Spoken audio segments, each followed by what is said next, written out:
আজকে রান্না হচ্ছে কচুরলতি ভাজা। তো কচুরলতিটা আমি কেটে ভালো করে ধুয়ে গরম জলে ভাপিয়ে নিয়েছি, ভাপিয়ে জল ঝরিয়ে নিয়েছি। তো কিভাবে বানাচ্ছি এটা দেখতে থাকুন।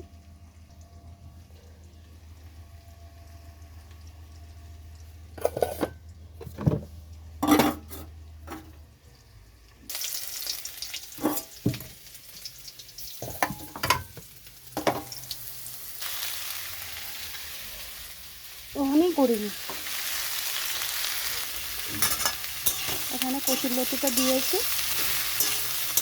এখানে এটা কষাতে হবে ভালো করে।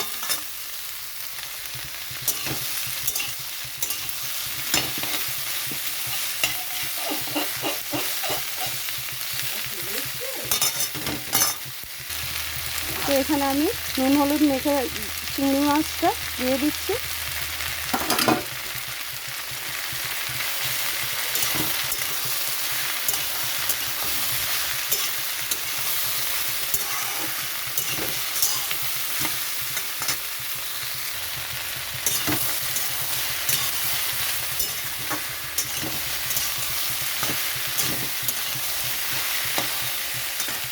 এখানে আমি দিয়ে দিচ্ছি পরিমাণ মতো নুন,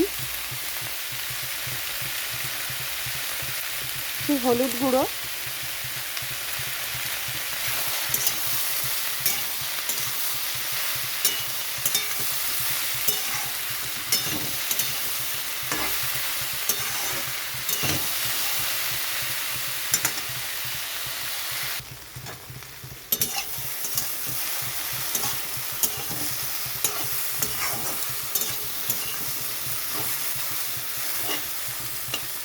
কচুরলতিটা সিদ্ধ হয়ে গেছে।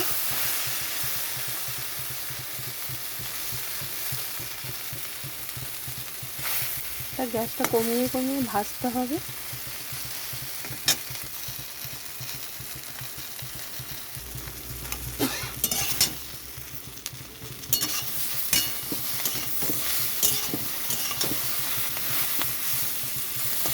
এখানে কচুরলতিটা ভাজা হয়ে গেছে, ভাজাটা এরকমই হবে। তো আমি এখন ভাজাটা নামিয়ে নিচ্ছি।